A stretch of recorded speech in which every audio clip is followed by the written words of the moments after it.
Good morning, everybody. It is Tuesday, September 27th, 2022. The Dow, the S&P, and the NASDAQ are all up right now. If you saw my video yesterday, I did tell you that the markets were due for a technical bounce. So perhaps that's exactly what we're seeing. And the Federal Reserve lugged out Chicago Fed President Charles Evans to basically tell everybody, that he thinks that the Federal Reserve is raising interest rates too high and too fast and that they might have to slow down. And this is kind of throwing the market a bone because the market wants to see cheap money. That's how they get their stock prices to go up. That's how they get all their assets and their investments to go up.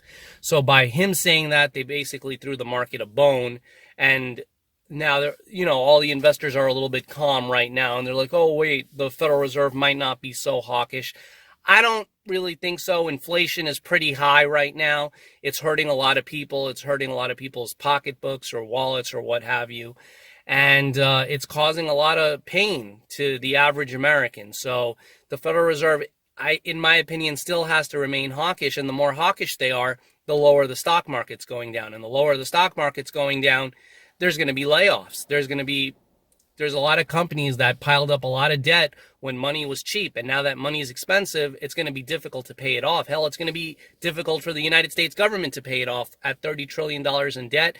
They got to service that debt. And the higher the interest rate goes, the worse it's going to get. So that's probably why they lugged out Federal Reserve President Charles Evans to have him kind of calm down the markets. Overall, I don't think this market's going higher. We're definitely going lower. Remember in 2019 when the markets were crashing during President Trump, when he was there and the Federal Reserve was raising interest rates and they were doing quantitative tightening, and all of a sudden, this illness came out of nowhere and it gave the central bankers the excuse to print all this money and to lower interest rates. And they did that around the world. And that's why we're now sitting in this heavily inflated environment.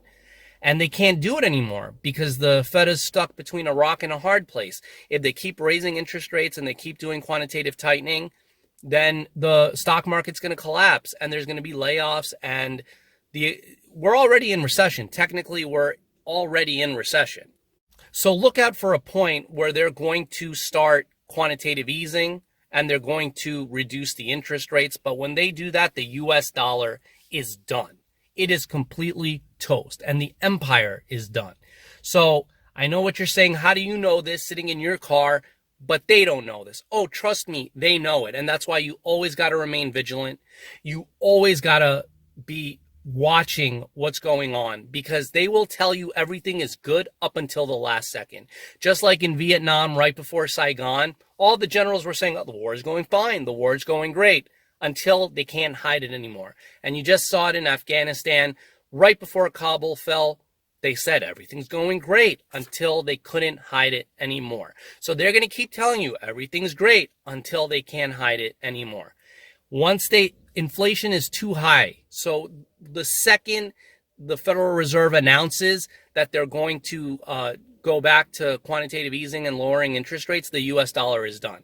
But like I said, the deep state's always planning. They're always planning. And right now, early this morning, the news is that somebody sabotaged the pipes, the gas pipes going between Russia and Europe, the underwater gas pipes. Some people are saying it's because the United States doesn't want Europe to negotiate a deal with Russia because Europeans are going to freeze. They're going to freeze this coming winter with this war in Ukraine. So perhaps the empire is trying to take down the whole world with it. And that's exactly what's happening right now with this Russia-Ukraine war. So you always got to keep your eye out. You always got to be vigilant. So I wouldn't be in the stock market right now. I think this is a small bull trap. I think things are going to reverse. Remember, when the dollar goes down, gold is going to skyrocket. So this is your opportunity to acquire gold and silver, and I believe Bitcoin at a very cheap price because that moment is coming soon. We got to watch the debt market. Bonds are up. You got to keep your eye on that. Right now, the US dollar is strong because the US dollar is the world reserve currency. Everybody goes to the US dollar psychologically. They believe it's a safety play. The Federal Reserve has been very hawkish lately, so that makes people feel more confidence in the dollar. But you have to be careful. because right now it is a very dangerous time. It's a very dangerous moment. But hey, this gives us our opportunity to become our own central bank, acquire gold, acquire silver, acquire Bitcoin. Thank you so much for watching the Free Speech Warrior. I will keep you posted with more videos. If there's any breaking news, I will post another video. Thank you for watching.